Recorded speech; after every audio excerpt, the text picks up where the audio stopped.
finished The Women by Kristin Hannah, and let me tell you, this book is beautiful.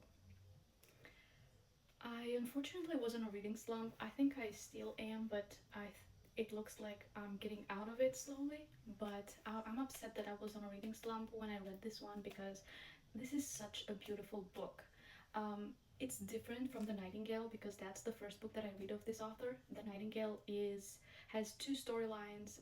Actually, has three. Two of them are the sisters in the past, and then one storyline is sometime later in the past, which makes it easier to dive through. But this one is just one storyline, one person, one woman who goes through a lot of things, and this is different. The woman in this book is so complicated. Um, it's a complicated character. It's a complicated development of character, and I was angry at the people in this book because everyone, besides a couple of friends, everyone treated her so poorly, and I was angry throughout the whole book. And The Nightingale didn't make me angry. The Nightingale made me sob and made me upset. Now, I didn't cry here. I know a lot of people cried reading this book. I did not because I was extremely angry and frustrated, and I can't cry if I have anger towards a lot of people in the book.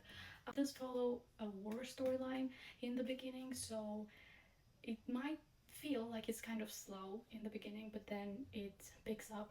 The Nightingale for me was a 6-star read, and this one is a 5-star read. And the only reason that this one is a 5-star read is, I think, because it was not the time for me to be reading this book. Because of the reading slump that I was in, I feel like I did not appreciate the book as much as I wanted to. Also, The Nightingale was more heartfelt, and this is more explaining what women had to endure during that time period, and it's sad actually that they had to endure everything. I mean, imagine I'm reading about it and I was angry. Imagine them at the time, how angry and frustrated they must have been.